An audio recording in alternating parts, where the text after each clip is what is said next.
नमस्कार। स्वागत है आपका द न्यूज़ लॉन्चर पर। मैं हूं अशोक वानखेड़े। लेकर आया हूं आपका अपना कार्यक्रम द एक्स-रे।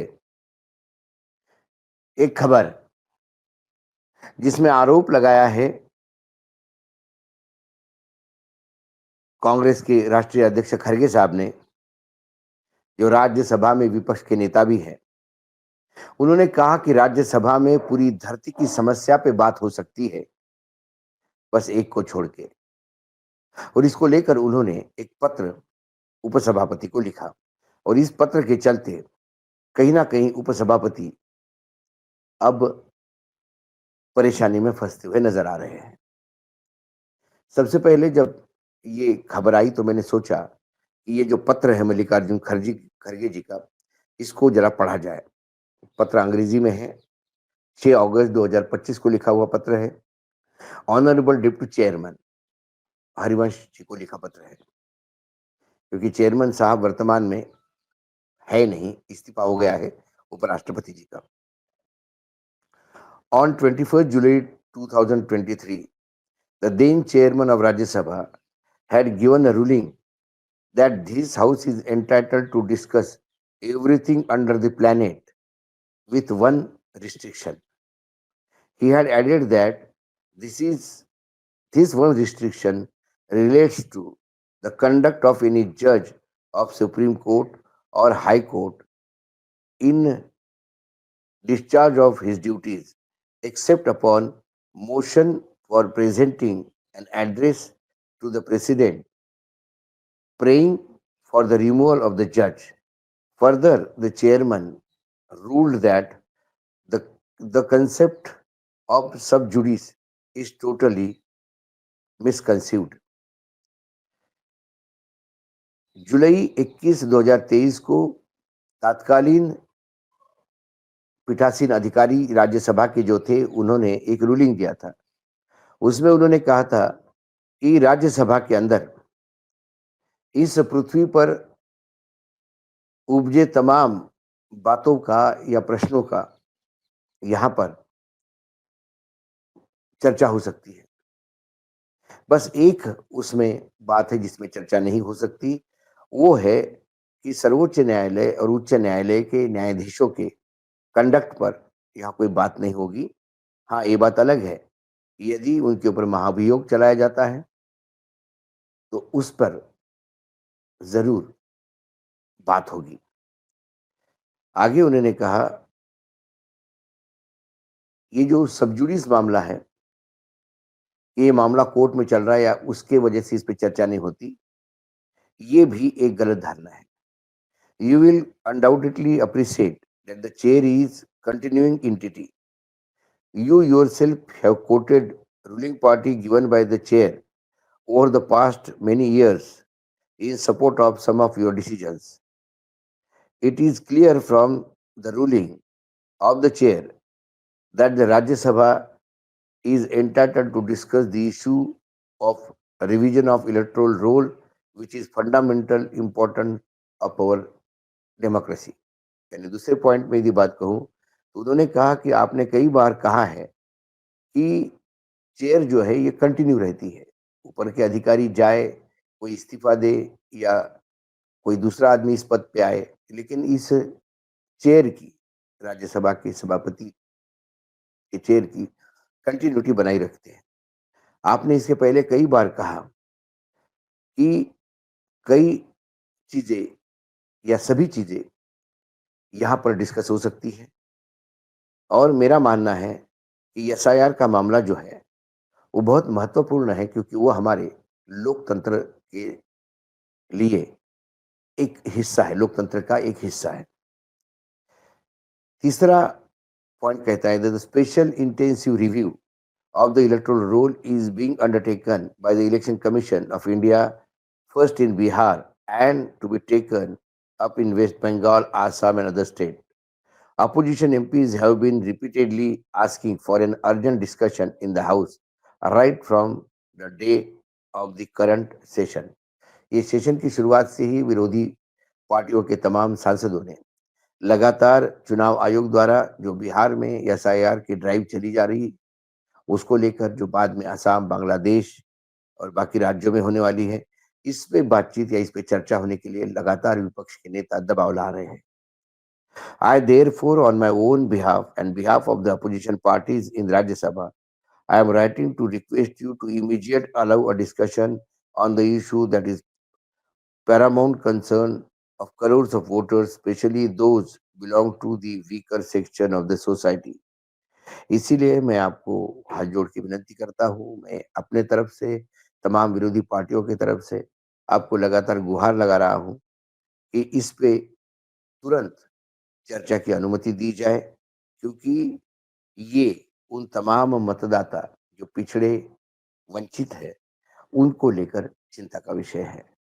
अब इस पत्र से कहीं न कहीं अब मुझे लगता है कि राज्यसभा के सभापति जो है, जो वर्तमान में उपसभापति है, क्योंकि सभापति का इस्तीफा हो गया, जैसा कि मैंने कहा, उपराष्ट्रपति सभापति होते हैं और जगदीप धनखड़ जी ने इस्तीफा दे दिया। राज्यसभा में इस बार चर्चा का मुद्दा कोई सामान्य विषय नहीं, बल्कि करोड़ों वोटर की चिंताओं से जुड़ा है। बिहार में शुरू हुए एसआईआर पर विपक्षी सरकार से जवाब चाहता है। इसी बीच ये जो पत्र है कांग्रेस के मल्लिकार्जुन खड़गे जी का, जिसको मैंने पढ़ा, उन्होंने पत्र लिखकर राज्यसभा में इस पर तुरंत चर्चा करने की मांग की। वही टीएमसी के सांसद शत्रुघ्न सिन्हा ने सीधे तौर पर सरकार पर गंभीर आरोप लगाने की साजिश करते हुए संसद ठप्प करने की चेतावनी दी। खड़गे ने अपने पत्र में जो बातें कही, उसको मैंने वैसे ही पहले ही आपको बता दिया है। इसी बीच बिहार बिहार साहब के जो पूर्व सांसद बाद में वहां बीजेपी से अलग हो गए, फिर टीएमसी ने उनको आसनसोल से चुनाव लड़वाया। शत्रुघ्न सिन्हा जो फ़िल्म इंडस्ट्री के बहुत बड़े किरदार है और बीजेपी के भी एक बड़े नेता हुआ करते थे, बीजेपी ने उनको मंत्री तक बनाया था। वो शत्रुघ्न सिन्हा आज टीएमसी के साथ है और शत्रुघ्न सिन्हा वैसे भी बीजेपी में जब थे, तब स्पष्ट बोलने के लिए जाने जाते थे। वैसे फ़िल्म इंडस्ट्री में वो अपने डायलॉग बोलने के लिए जाने जाते हैं, लेकिन उनकी वो अदाकारी सदन के पटल पर और सदन के बाहर भी, पार्टी में यदि कुछ गलतियाँ होती तो उसको भी वो बाकायदा रेखांकित करते थे। इसी वजह से 2014 के बाद वो धीरे-धीरे हाशिए पे चले गए।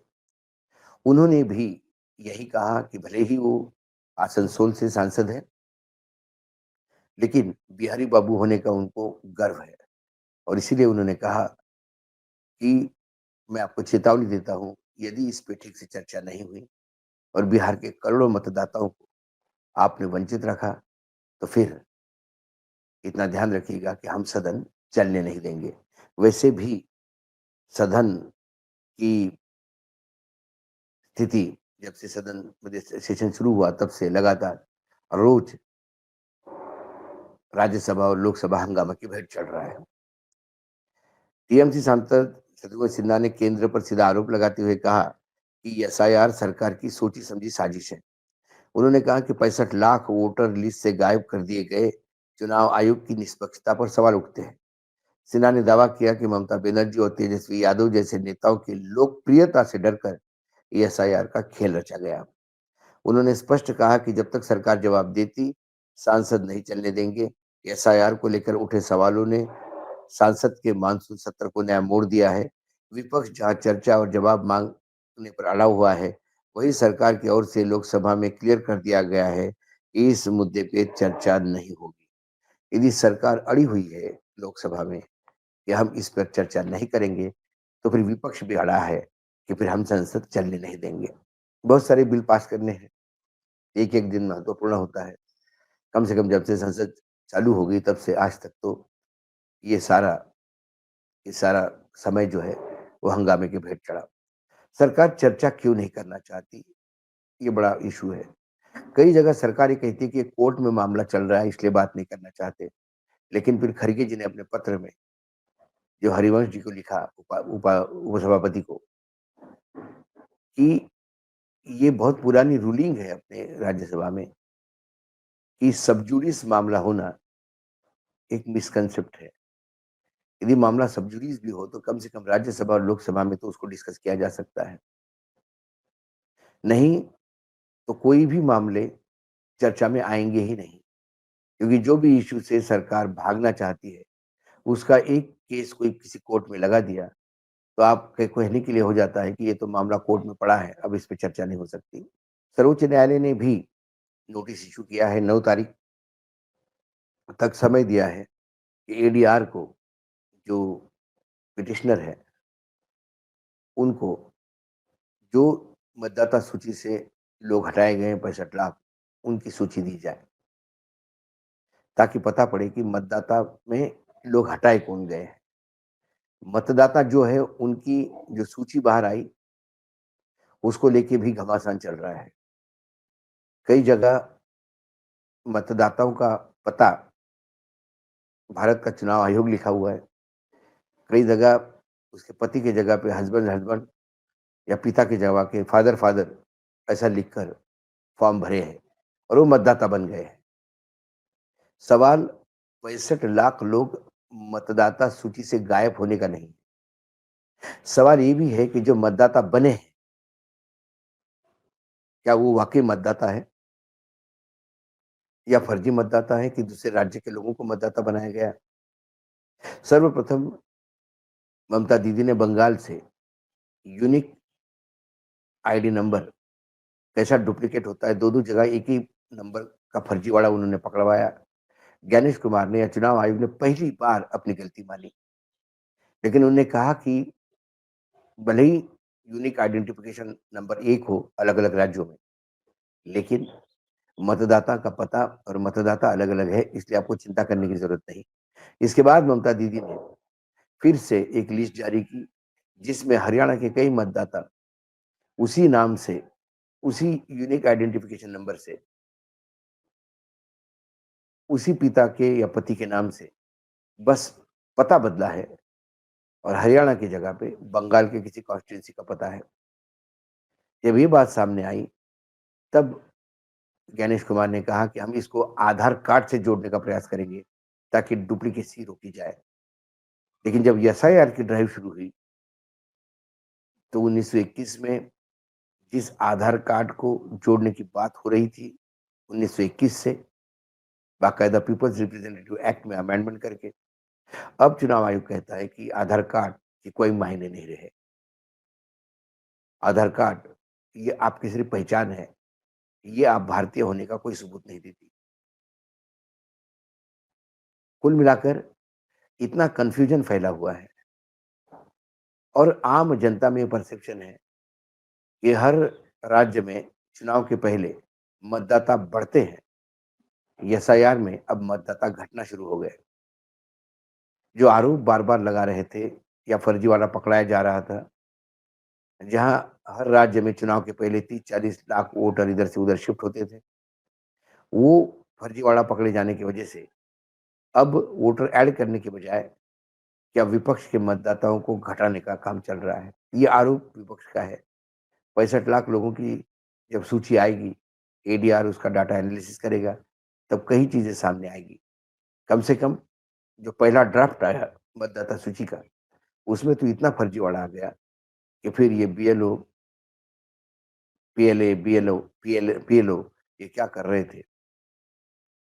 क्या एक ही जगह पे फॉर्म भरे या लोगों को पूछ के भरे? ऐसे कई सवाल एसआईआर की सूची के बाद आ रहे हैं। देखते हैं खरगे जी का पत्र क्या रंग लाता है और हमारी जो शत्रुघ्न सिन्हा है, शॉटगन सिन्हा जिसको कहते हैं बिहारी बाबू, इनकी ललकार क्या रंग लाती है लोकसभा में। वैसा एक बहुत पुराना डायलॉग एक पिक्चर का, जिसमें उनका नाम छेनू था, उन्होंने उनको लोकप्रियता के शिखर पे बिठा दिया था। छेनू ने फिर से एक बार ललकारा है, ऐसा कम से कम एक्स-रे से मुझे दिखता है। आज एक्स-रे में इतना ही, कल फिर आता हूँ किसी विषय के साथ। तब तक के लिए नमस्कार, देखते रहिएगा द न्यूज़ लॉन्चर।